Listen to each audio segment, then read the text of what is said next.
So, Sri Chaitanya Charitamrita Adi Lila 4, text number 88 to 105, I believe. And what I'll do is I will recite the English translation of the verses up to 105. And yes, so then what we'll do is we'll chant 105 together. This chapter is entitled The Confidential Reasons for the Lord's Appearance. Okay, so text number 88. Truly the personality of Godhead has been worshipped by her. Therefore Lord Govinda, being pleased, has brought her to a lonely spot, leaving us all behind. This is the gopis and their consideration in relation to the pastime of the rasa dance. At a certain point Krishna leaves, Radharani leaves. Actually what happened is at one point, so once Radharani and Krishna was left, Lalita and Vishaka, they noticed two sets of footprints. One set of footprints were just slightly larger, these are Krishna's footprints, and they also noticed some smaller footprints besides his, and they understand that is Srimati Radharani's footprints. Okay, purple. This text is from Srimad Bhagavatam 10, 30-28. Text number 89. Therefore Radha is Parama Devata, the Supreme Goddess, and she is worshipable for everyone. She is the protectress of all, and she is the mother of the entire universe. Text number 90. I have already explained the meaning of Sava Lakshmi. Radha is the original source of all the goddesses of fortune. Text number 91. Or Sava Lakshmi indicates that she fully represents the six opulences of Krishna. Therefore she is the supreme energy of Lord Krishna. Text number 92. The word Sava Kanti, Kanti, indicates that all beauty and luster rest in her body. All the Lakshmis derive their beauty from her. Text number 93. Kanti may also mean all the desires of Lord Krishna.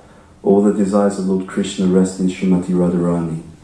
Text number 94. Srimati Radhika, fulfills all the desires of Lord Krishna. This is the meaning of Sava Kanti. Text number 95. Lord Krishna enchants the world, but Sri Radha enchants even him. Therefore she is the supreme goddess of all. Text number 96. Sri Radha is the full power, and Lord Krishna is the possessor of full power. The two are not different, as evidenced by the revealed scriptures. Text number 97. They are indeed the same, just as musk and its scent are inseparable, or as fire and its heat are non-different. Text number 98. Thus Radha and Lord Krishna are one, yet they have taken two forms to enjoy the mellows of pastimes. Text number 99 and 100. To promulgate Prema Bhakti, devotional service in love of Godhead, Krishna appeared as Sri Krishna Chaitanya with the mood and complexion of Sri Radha.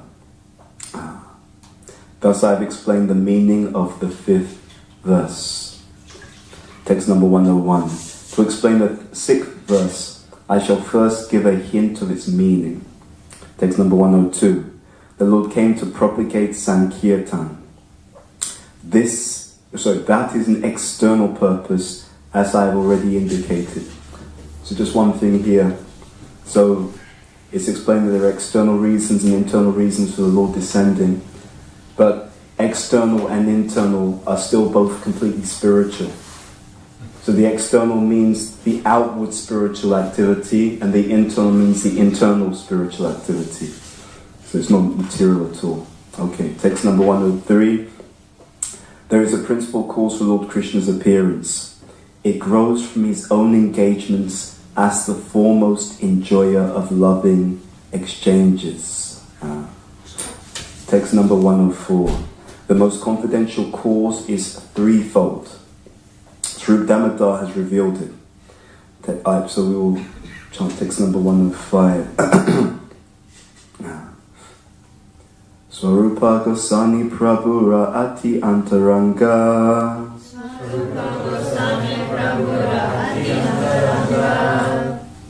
Tahate janena prabhura ishava prasanga.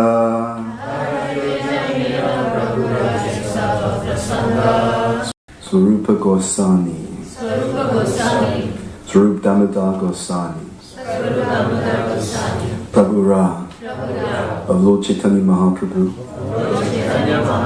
Ati. Very. Antaranga. Confidential associate. Tahate. By that. Janina. He knows. Prabhura of Lord Chaitanya Mahaprabhu. Eshava. All these. Prasanga. Topics. Translation and purport by His Divine Grace Srila A.C. Bhaktivedanta Swami Srila Prabhupada Ki Jai. Swarup Goswami is the most intimate associate of the Lord. He therefore knows all these topics well. Purport.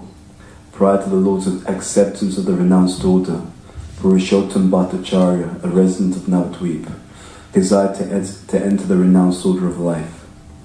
Therefore he left home and went to Benares, where he accepted the position of brahmacharya, from a Mayavadi sannyasi.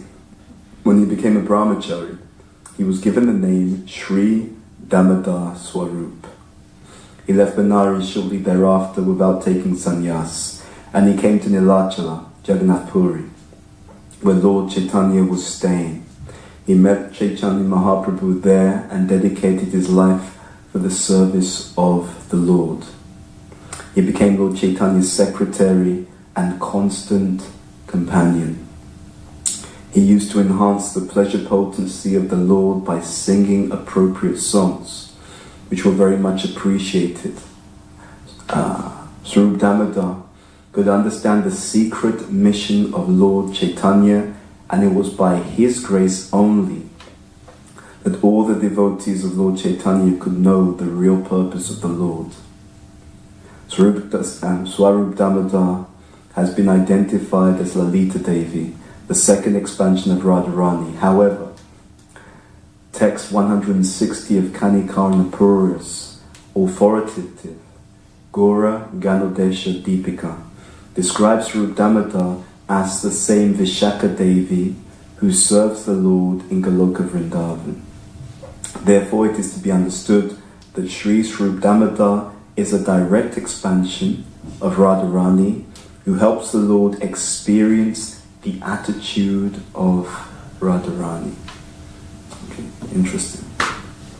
So, it's an interesting series of verses, so we may just touch upon some of the points raised previously and then go from there.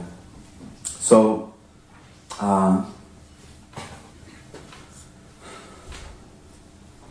Lord Krishna was in Vamsivat. That's the place of the Rasa Lila. But he wasn't happy because he was alone. So he wanted to engage in this exchanges of devotion with his topmost associates. And so then Radharani actually appeared on his left side. On his right side, Gopishri, Shiva, actually appeared in a different form. Anyway, so then the Rasa dance took place. These verses are relating to the pastime of Krishna leaving the Rasa dance. Radharani leaves the Rasa dance. It is interesting. The consideration is that the gopis feel very proud that we're with Krishna. And then Krishna disappears.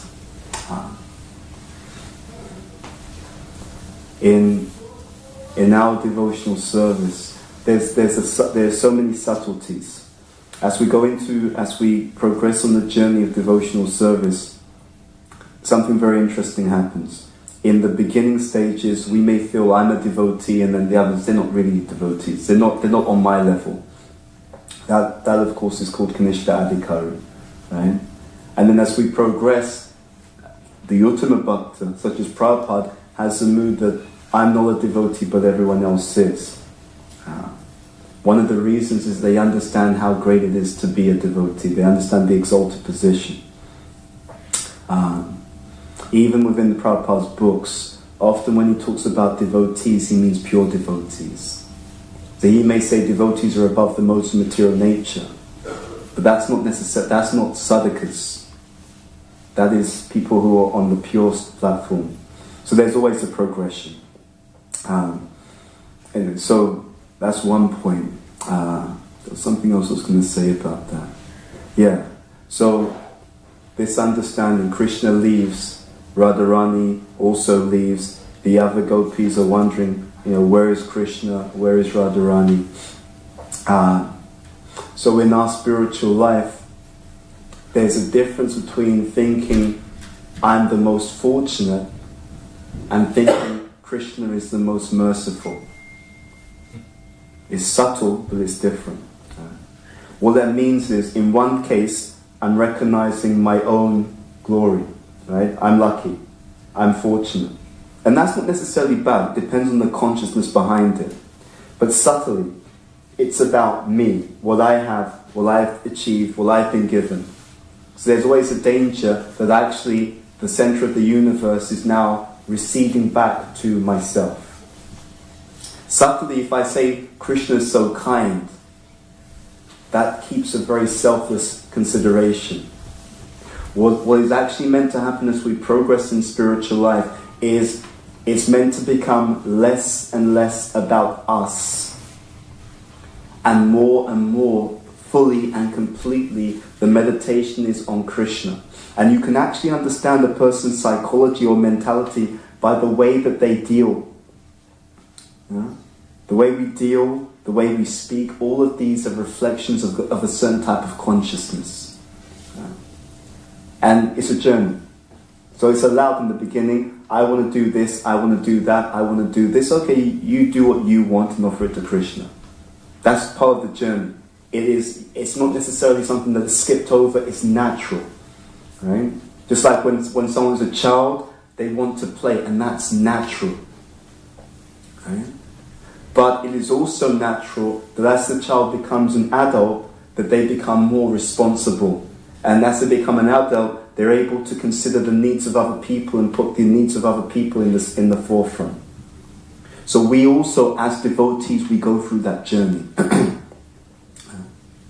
We go through that journey. So in the beginning, it may very well be that I'm very much meditating on what I want. I want to do this in Krishna consciousness. I like this, I like that. Okay. But if we become purified, as we become purified, we begin to take more joy in trying to understand, what does Krishna want? What does Krishna like? And then our joy is in facilitating what he actually wants. And there's a different potency in that perspective as well. That's the other thing. There's a different potency. Just like this. It's your birthday, someone comes to see you. Okay? They've known you for many years, so they know a lot about you. But what they've done is they've brought you the gift that they're into. Right? They brought you something that they like. You know what? I really like glow-in-the-dark socks. It's fantastic. I mean, they're so warm and snug and cozy. Wonderful. And because I like them, I bought you a pair. Now, you could say it's better than nothing. At least they acknowledge your birthday. Fair? Okay? They at least acknowledge your birthday. They recognize it's your birthday. They went to the trouble of buying something for you that they like. Better than that would be that they tried to meditate on you and they tried to understand what would you like, and then they tried to get that to you. Right? But it's better than nothing. So it's a stage on the journey. And we're all in that. There's so much richness to our tradition. I was having a conversation, two conversations. I was having a conversation with a devotee friend of mine. He's doing the service, but he bounces things off me, so we were talking about it. And I told him, I said, look, we're doing this service for this group of devotees. You're doing this service for this group of devotees. I'm just assisting you in some way. What I'd seen in the past is that for many devotees, when we do a service, we'll arrange something that we like and then we'll tell everyone that they should come to the program. Anyone ever seen that happen in ISKCON? Yeah, right? And then they're surprised when no one comes to the program. Right? And then not only are they surprised that no one comes to the program, devotees don't cooperate, devotees don't, they're not devotional, this was for Prabhupada. Yeah, but actually what happened was you made the program for Prabhupada according to what you liked. You had no consideration of the devotees whatsoever. None. There was no consideration for where are the devotees in their spiritual journey right now. Based upon where they are, what is the next step that they need to take? And then how do we arrange the program that facilitates where they are, what they need so that they can progress? So because I have absolutely no consideration of the devotees, when I do the program and they don't come, I say that they're all in Maya. Actually, I'm in Maya. Right? Because it's still the meditation is what I like in devotional service, what I want in devotional service, what I need in devotional service, but I'm trying to serve these other devotees. So this Rasa Leela is very, very interesting on many different levels. As we drill into it, we understand Krishna and Radharani were in the center. There's so many pictures of the pastimes. You see Krishna and Radharani dancing in the center and everyone else is around them. Yeah?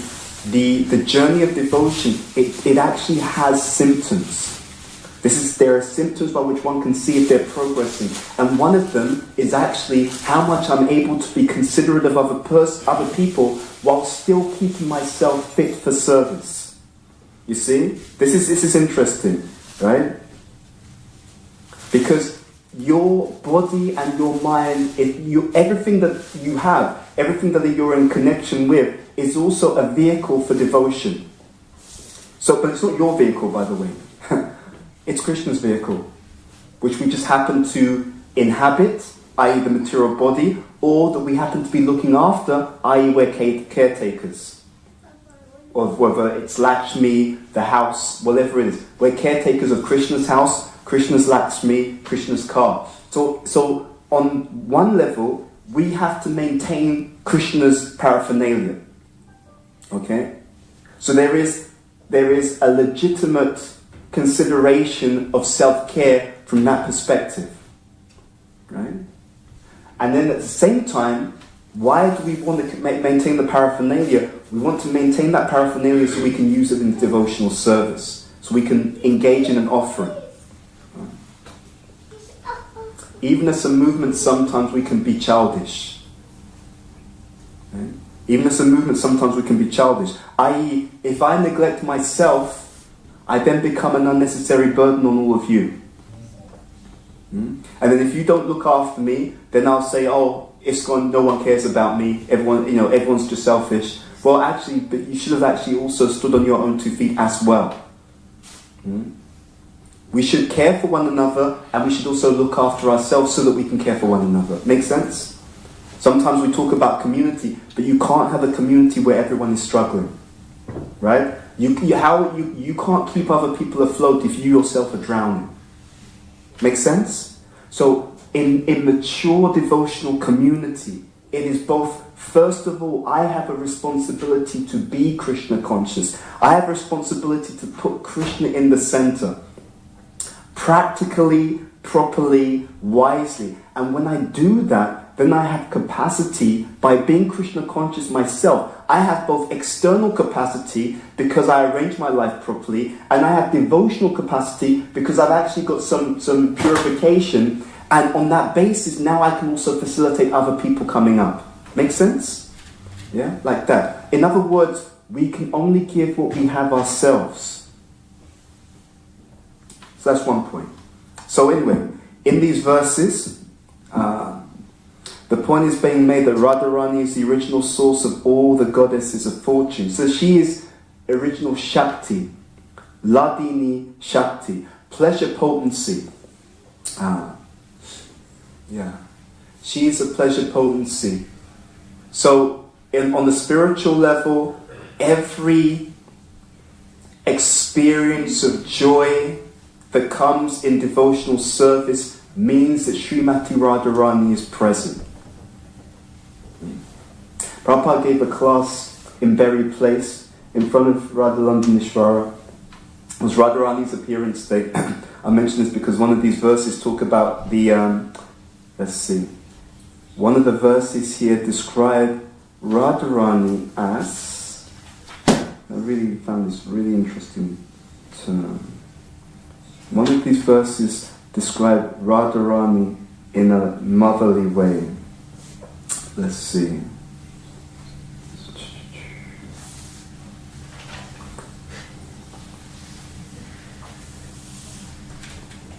Trying to find that particular... here we are. Verse number 89. Therefore Radha is Parama Devata, the supreme goddess, and she is worshipable for everyone. She is the protectress of all, and she is the mother of the entire universe. So Prabhupada, in the class he gave before these deities, it was a very place in the 1970s. It was Radharani's appearance day. He referred to her as Jagan Mata. Right? Jagan Mata, the mother of the universe. And it's interesting, this word here, protectress. No one approaches Krishna except through Radharani. So in that same class that Prabhupada gave, he said that Radharani, she turns to Krishna and she says, "Dear Krishna, here is your devotee. He or she is better than me." It's a very, very beautiful sentiment. By the way, what time is class meant to finish? 9 o'clock. Okay, good. It's a very beautiful sentiment, because what happens in devotional culture, and I mean actual culture, not necessarily what goes on in the institution, but in proper devotional, in a cultured devotional exchange, everyone is looking for reason to offer respect to someone else. You understand how it works? Everyone is looking to give the respect, not necessarily to demand respect.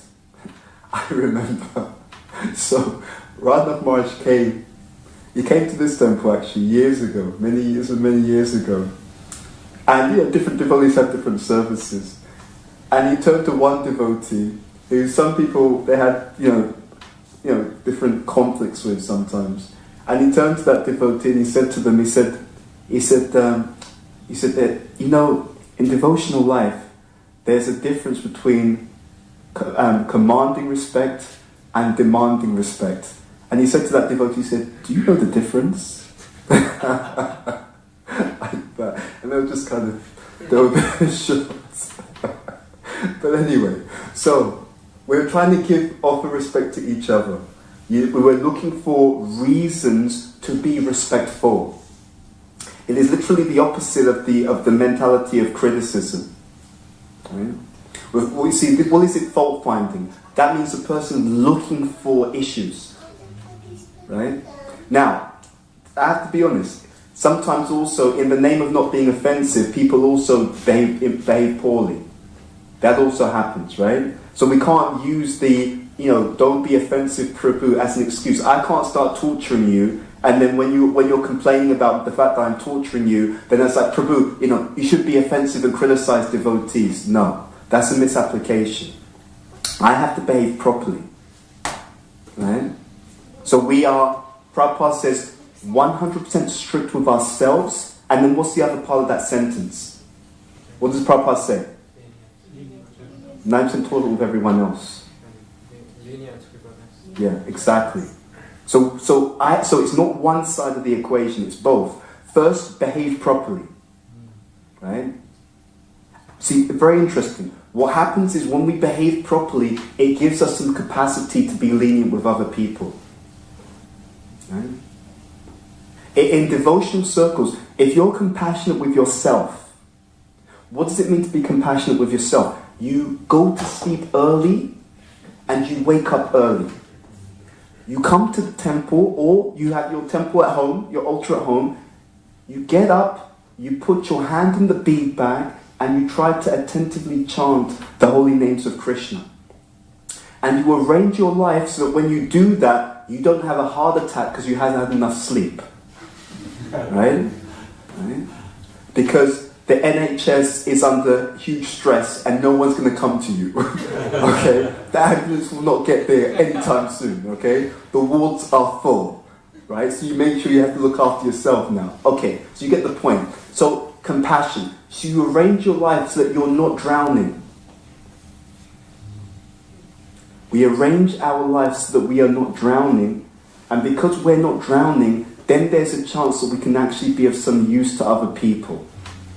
So what tends to happen is people who are not compassionate towards themselves, because they're hard-hearted towards themselves, they will tend to be more critical and hard-hearted towards others.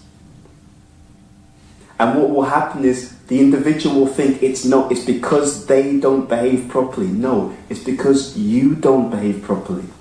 And you don't behave properly because you don't look after yourself properly in devotional service, which means you're more irritable, you're more angry, you're more easily disturbed, you're overly sensitive, you get triggered, and the slightest thing that someone does now causes you to overreact. And because we're so close to it, we don't see it for what it is. That's why we do need each other. We progress in community, we progress in relationship. Because in relationship, we actually learn who we actually are. It's very, very important. It is in relationship and in your interaction with others, people will then point out to you, Prabhu, do you realise that you've got a tendency to bite your lip? Oh, I didn't realise I was doing that. Do you know where does that come from? Oh, my mum used to bite her lip. And I've just picked up this tendency unconsciously. Right? And so what happens in association is we're made to be conscious of certain aspects of ourselves that we're not necessarily always aware of. And again, it's powerful because the moment you become conscious, what is it Prabhupada says? He says, first become conscious and then become? Yeah. What that means is first become a functional human being and then go from the human platform to the transcendental platform. We so often have people who are trying to be transcendental, they can't even stand on their own 2 feet, even physically, mentally, emotionally, psychologically, etc.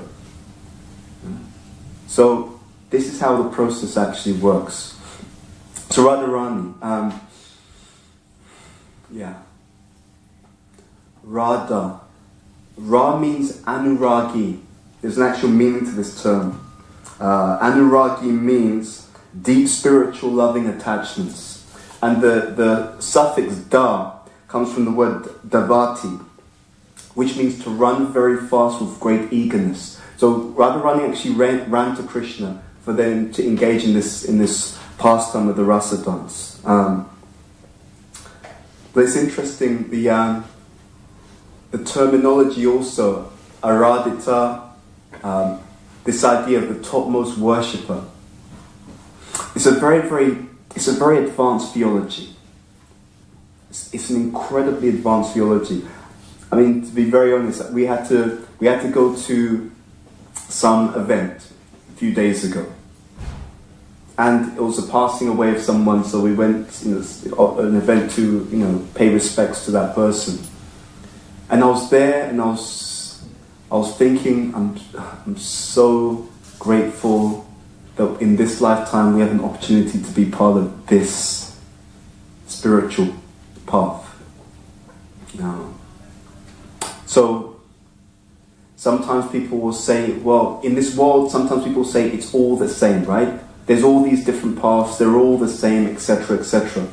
Now, we can honor the fact that there's an essential similarity, there's an essential unity. But if it's a bona fide religious path, there's an essential unity. There is this idea that there is a supreme, etc., etc. But if we want to be also honestly objective, we will also recognize that there is, with the unity, there's very, very clear diversity. And this is one of the most distinct aspects of that diversity. That is, that in the ultimate sense, not only is there a God, there's a goddess. Not only is there the energy, but there's also the energetic. And in the ultimate sense, actually, the feminine aspect of the supreme, the feminine aspect of the absolute truth is actually superior. And therefore we have this verse. To promulgate Prema Bhakti, devotional service and love of Godhead, Krishna appeared as Sri Krishna Chaitanya with the mood and complexion of Sri Radha. Thus I explain the meaning of the fifth verse. The mood and the complexion of Sri Radha. Radha Bhava Duty Suvalitam.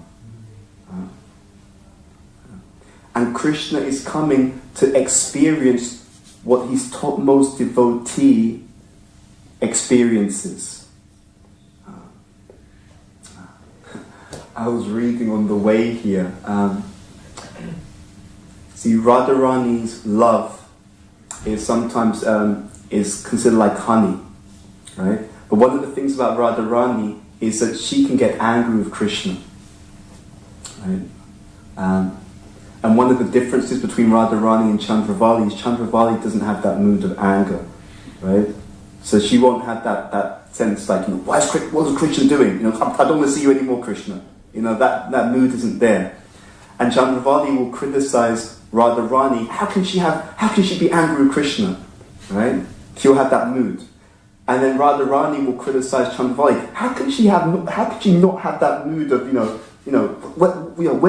where's the drama? Right? That, sometimes you get a bit angry, it adds this whole dimension of flavor. So because they're in different camps, they have these different moods. So this is an incredibly advanced theology. So it's not just a belief in some supreme, but it's what goes on, who are the associates, where do they live, what is their mood, how do they dress. It is just so intimate.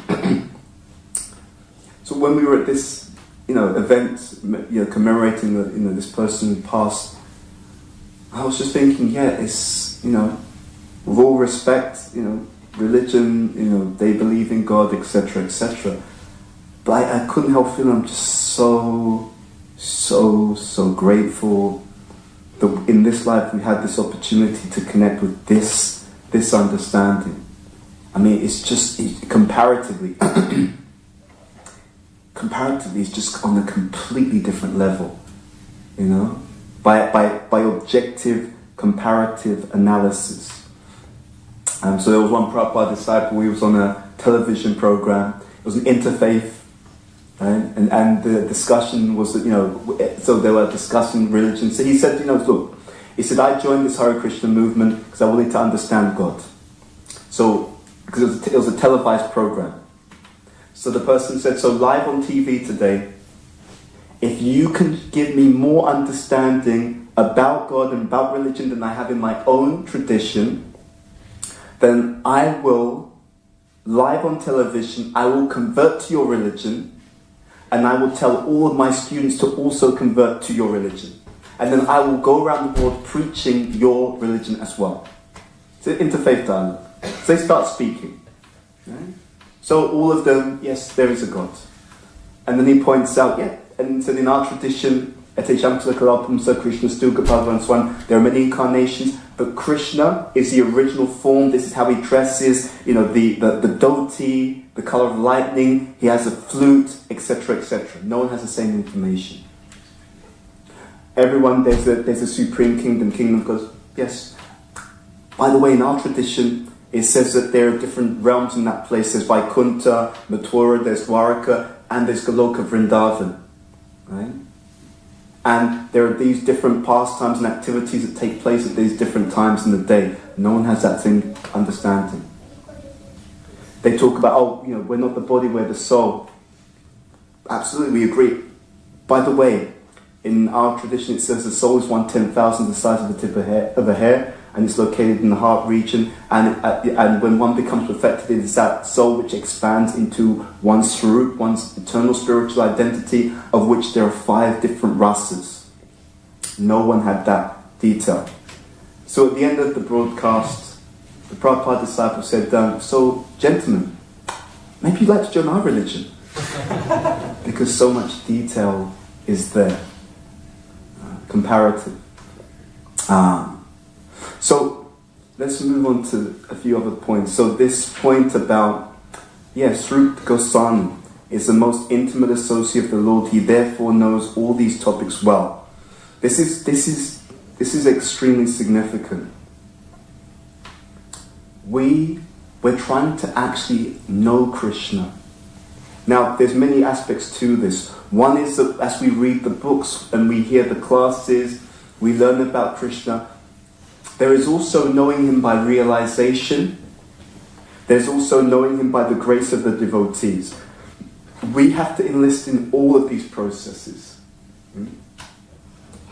What happens as we engage in devotional service properly is this Chaitodapana Marjana means something very significant. The Goswamis have explained that the source of the scripture is what they call Vyuha Pratyaksha, which means the direct perception of self-realized souls. So you will see that sometimes, so Prabhupada will write Krishna book, and he'll write about Krishna's pastimes. Then you'll read a commentary by the Goswamis or other acharyas, and you'll see all of this additional detail that's there. Right? Where is that detail coming from? In some cases, they are perceiving it directly. So by that purified consciousness, they can actually perceive Krishna's pastimes. And they can perceive Krishna's pastimes. And so what they're writing, what they're sharing, is their own perception of those pastimes that are unfolding. Even when we recite the prayers at the time of Kartik, right? Please let your childhood pastimes always be present within my vision, right? This idea that we want to always behold the pastimes of the Lord. So by realization, by purification, so much more becomes perceivable. This is one of the reasons why there's so much conflict in the modern world. Because you may perceive one thing, or you may see something one way, someone else may see it a different way, and then we argue, no, it's like this, or no, it's like that. Actually, what happens is we see according to our level of consciousness. So in higher states of consciousness, things are perceived differently than they are in lower states of consciousness. Again, the tendency is to say, well, you have a different view to mine, so everyone has their own perspective on things. Right? Sometimes that's true, meaning that you can have a group of people all at the same level of consciousness, and there's some variety within that level. They're seeing it differently within that level. But someone who's in a higher state of consciousness will see things that the others can't. What this means, factually speaking, is that there are certain aspects of reality which are only perceivable by adhikar. Right? So when one is sufficiently qualified, then they can see certain aspects of reality which are not able to be perceived by people who don't have the same adhikar. Right? It's very, very interesting. So therefore, even in the Bhagavatam, when you read these descriptions of the universe and how it works out, and you'll read certain things which you may think, that sounds fantastical, right? A golden mountain, etc., etc. How is that possible? No, it's possible, right? But it won't necessarily be perceivable until and unless we have a certain adhikar. But it is a fact. I repeat that. It is a fact that with the necessary adhikar, the same things which are written in the books are also able to be directly perceived.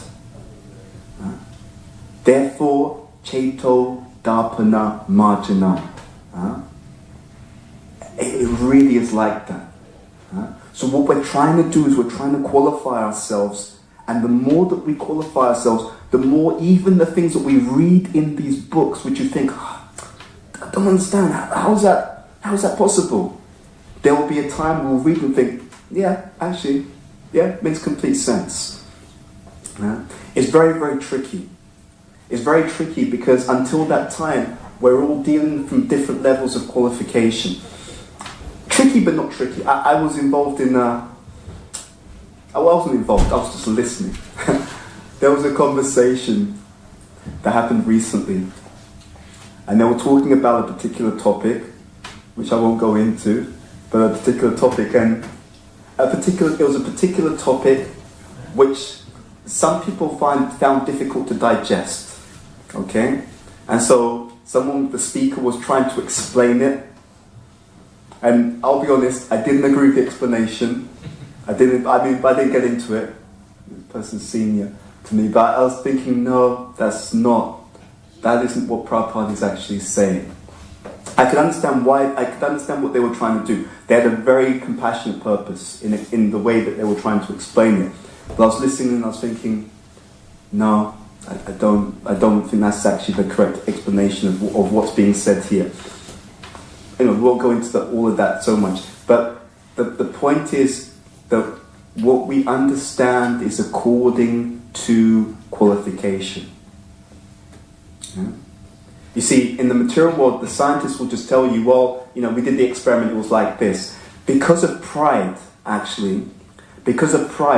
can't accept that certain aspects of reality are just not open to me because I'm not sufficiently qualified. Because of pride, I want to feel, no, I'm as good as everyone else. I'm as qualified as everyone else. So if I can't see it, it doesn't exist. And that's the downfall of an individual. Because actually the first qualification for knowledge, think back to this, Bhagavad Gita, when it's giving all these items of knowledge, what's the first thing that it talks about? Humility. Exactly. Because without humility, there's no access to anything. Interesting, this purport we're talking about, and this verse is talking about Sri Damodar. Sri Damodar, he kept these diaries. Why do we have Chaitanya Charitamrita? Why do we know of the Lord's pastimes? We know because those who actually were there, who had the qualification to be with Sri Chaitanya Mahaprabhu, who put that information down, have now, through the association of devotees, made it accessible to us. You see? In other words, devotional service is a gift. It is always a gift, actually. And that's why the first disqualification is pride. Okay, I'm proud of being a devotee.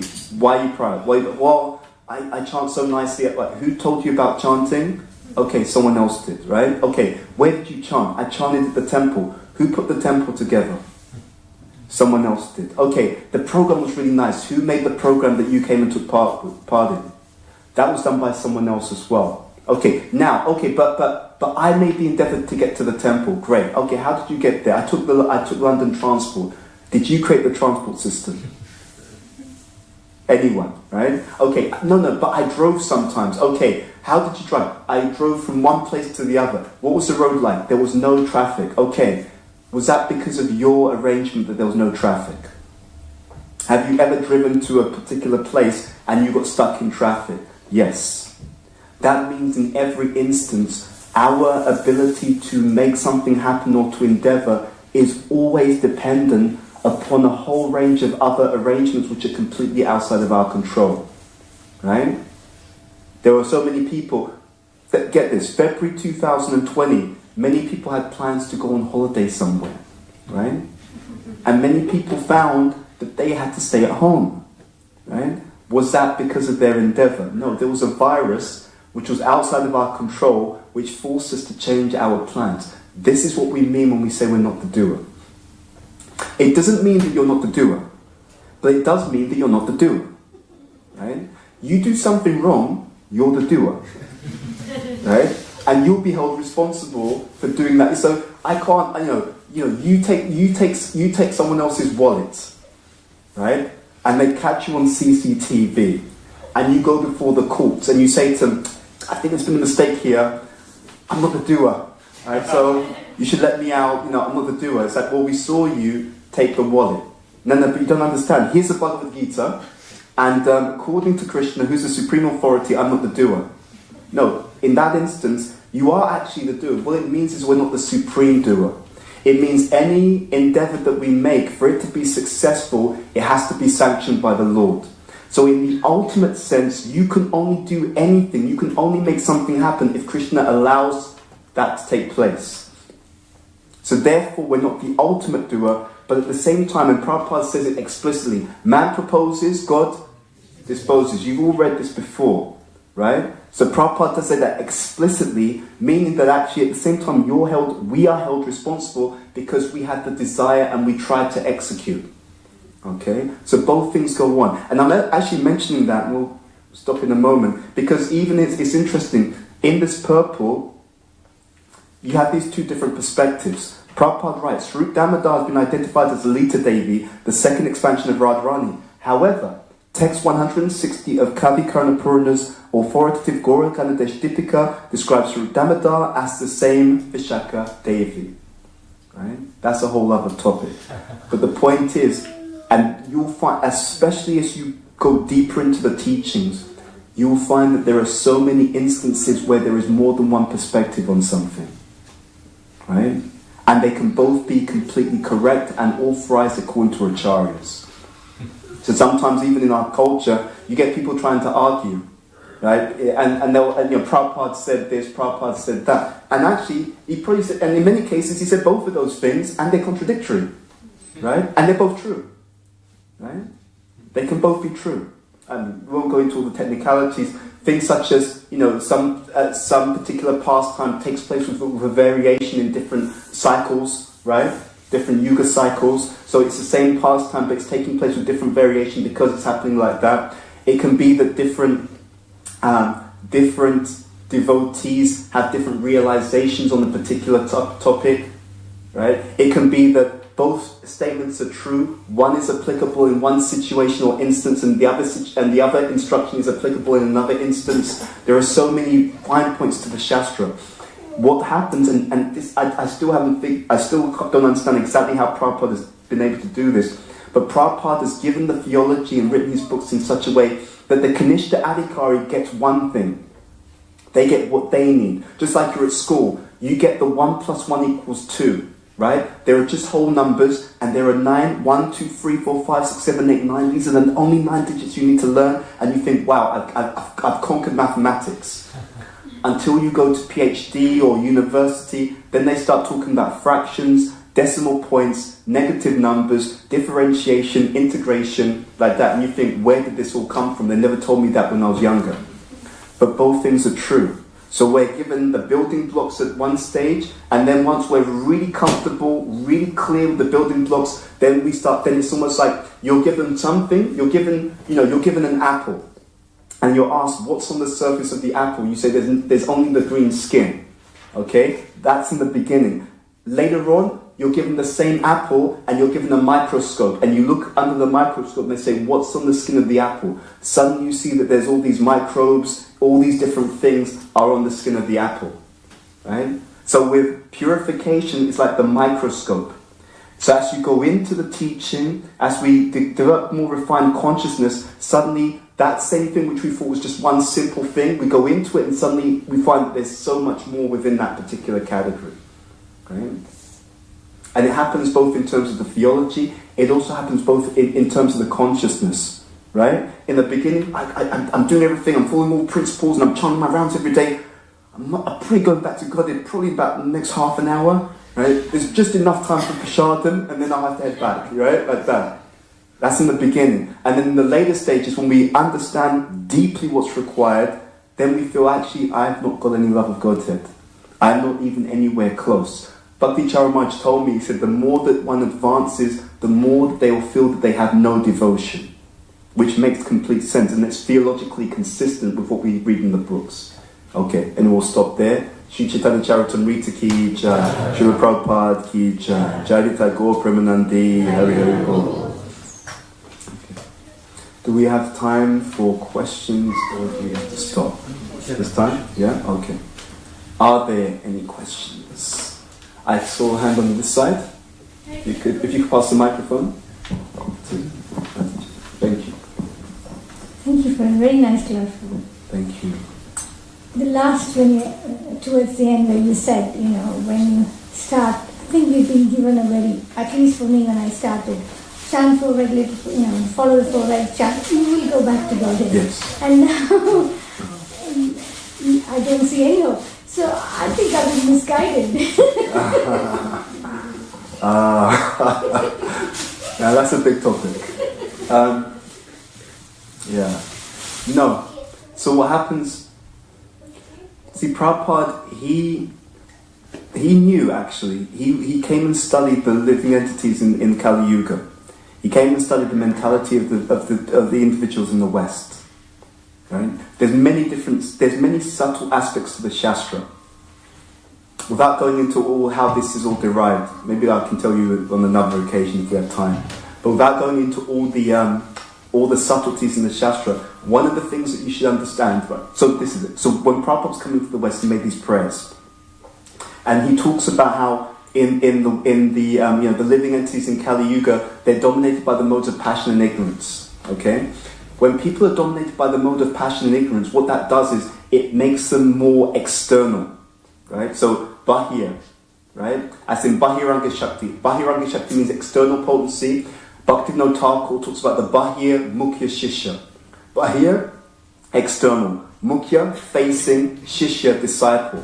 Right? So in the conditioned state, we're more external facing. So when you have a civilization which is external, they judge everything by externals. Right? So if you have something as deep as Krishna consciousness, and you do not package it, what will happen is no one will be able to see the value of it.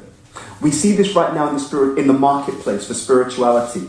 You'll have some people who are presenting so-called spirituality. There's absolutely nothing there, right? It's bone dry, okay? But the packaging is incredible, right? So you'll have people paying £1,000 to go on a meditation course or £1,000 to go on a retreat. And you know what they do at the retreat? They sit down in silence. If you want to pay me £1,000 to come to my house anytime you like and sit down in silence and pay me £1,000, I'll do it. It's not a problem, right? But they're paying £1,000 to sit down in silence for I don't know, a day or 2 days or a week, whatever it is. But they're doing it because of the packaging, right? Now, Prabhupada was very merciful. He knows this is the highest thing. And actually, this is really important to understand. Unless someone actually engages in Krishna consciousness, they cannot be happy. Now, that sounds weird, because you can look into the world and say, yeah, but this person looks happy, this person looks happy. In the introduction to Nectar of Devotion, Prabhupada says there is some happiness in the material world. He actually writes that, right? He says, but the happiness in the material world, he says it is chapala sukha, right? He actually writes it there. He said it's flickering. What that means is that the very same thing that causes someone to be happy today is going to be the exact same thing that's going to cause them to be unhappy tomorrow. Right? Right? That's the trouble. So Prabhupada, he's trying to get people off the roller coaster. You see? Mode of ignorance is you're unhappy today and you'll be more unhappy tomorrow.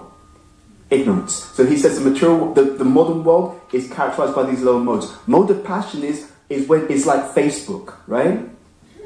Facebook means you're going to smile for 1 second, right? And you're going to suffer for a lot longer later on. So everyone will come on. I'm miserable and I'm depressed, but I can smile for 1 second. I can manage that. And then everyone else is going to watch you and think, I'm miserable and depressed, but all my photos, all my friends on Facebook seem to be really happy.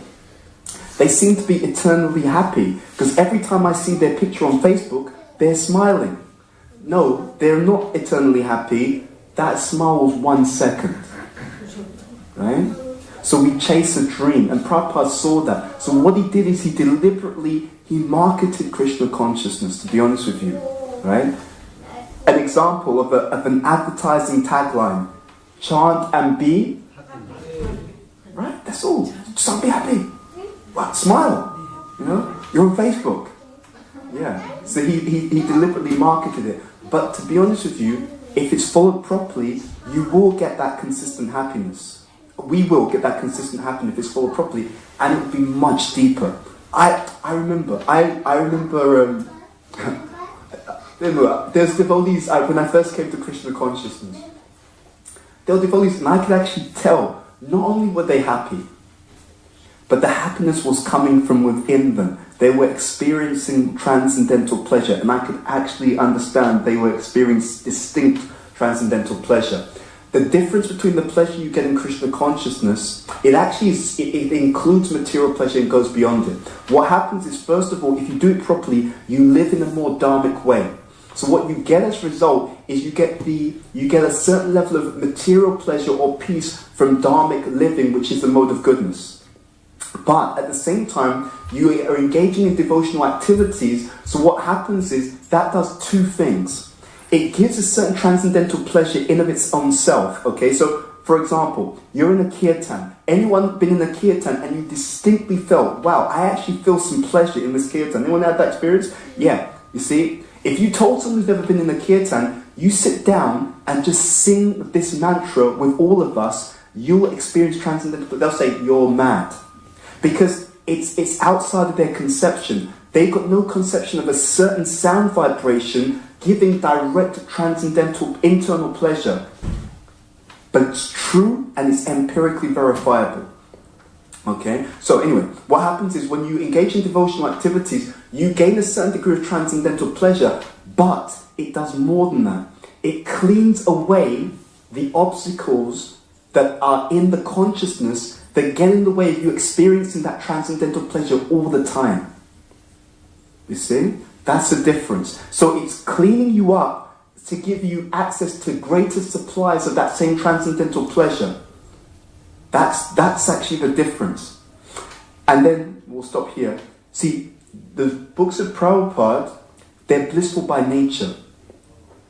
We may not feel that. You may read the book and you don't feel blissful, but the books, objectively, they actually give transcendental bliss. The holy name actually gives transcendental bliss every single time it's chanted. So we then say, oh, but how come I don't feel that way? That's because we're covered. Right? If I put something on your tongue and then ask you to taste something, I put something over your tongue and ask you to taste something. I put something over your tongue and then I ask you to taste the chocolate, right? Because, of course, no one in ISKCON eats chocolate, right? And I ask you to taste the chocolate while your tongue is covered. You won't be able to taste the chocolate, but the chocolate's quality and the flavour of that chocolate, it still exists. It's inherent with the chocolate. It's just that you can't taste it because you're covered, right?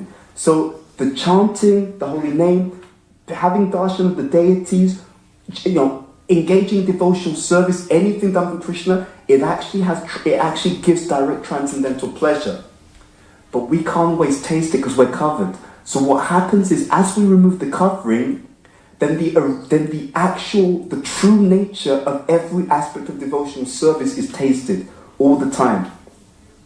So when Prabhupada, he's in ecstasy all the time because he's serving, and he can actually taste, he can actually directly experience. The reason why I'm in ecstasy all the time is because of devotional service. When the Chaitodharma Marjanam becomes significant, you're able to perceive the real nature and the real quality of devotional service. That's what actually happens. You see? So even if you feel, I'm not getting this, if you keep going, and if you practice it properly, sincerely, there's two things. It's the endeavor, the quality of the endeavor, and doing it properly.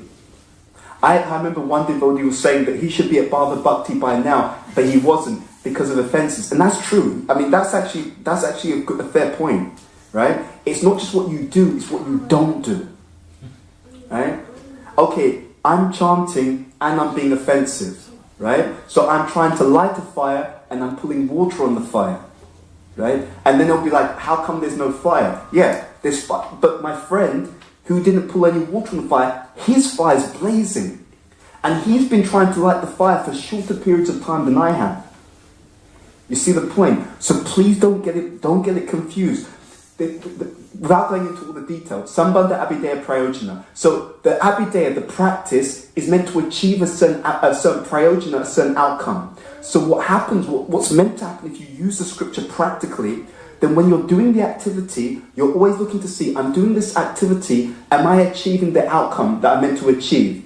And if over a good period of time, I find that I'm doing the activity and I'm not achieving the outcome, it means there's something wrong with the activity. So the devotees are meant to be introspective. It's not just activity, it's activity for an outcome. One of my friends, he's got a Kshatriya nature. So I was just telling him, we were doing some training, I said, the whole thing about Kshatriya is the activity is protection. But it's not, the goal is protection to generate security. So how do you know that you're protecting people properly as a Kshatriya? You look to see, is the community feeling secure? Right? And if they're not feeling secure, then it means the way that you're manifesting protection is not being done appropriately, because now everyone's disturbed, no one feels secure. You're not protecting them properly. Right? So it's the Abhideya for a particular prayojana. The way that Prabhupada puts this, because Prabhupada gives the same point, he says you judge a tree by its fruit. It's the same thing. You judge a tree by its fruit. So if the fruit's not coming, there's something wrong with the way that you're looking after the tree. Right? That's how you can understand it. Anyway, so the bottom line for you is just carry on. But check to see you're doing it properly. This is where devotees get caught. They say, I'm doing it. Then you have to consider, how are you doing it? Because if I'm doing it properly, and if Krishna is the supreme, and he is, then it means that I will have to see in due course of time. And that's the other thing. You should have the sambandha, which means, okay, you're pregnant, okay, the child doesn't come out tomorrow. It's 9 months. That's the proper duration within which you can see this kind of result. So same thing, I'm doing the Abhideya. What does the scripture say as the proper timeline that I can expect to see a certain outcome based upon this particular activity? Make some sense? Okay. Is that time for one, or do I have to stop? I don't mind. Quick one. You can make your comment. Yeah. It's just saying about because I also had a class with my guru about this, about the chanting not having good quality. Yes. And it's because it's there's a lack of understanding, and then the name of the Lord and Himself are the same. And though we say that we have been told, we don't have that realization. Yeah. So until we have that realization, that chanting is not going to be of good quality. So whenever we can get that is not by endurance, it's given by the Lord, yes, then we will be able to, produce a chanting that will take us to Golokamita. Thank you. That's exactly there are statements in the Shastra that directly make that particular point. Because that's a whole seminar, but the point is that the faith you have in something also determines the result. And the understanding you have about what you're doing, and Prabhupada makes that point in Krishna book. He says devotional service done in knowledge is more powerful. Right? So if a devotee does devotional service and they know what they're doing, they have the correct conception, the correct faith, it will yield them faster results. Yeah, anyway, we'll stop there. Shri Chaitanya Charitamrita ki jai, Srila Prabhupada ki jai, Jai Nitai Gaur Premanandi, Hari Hari Bol.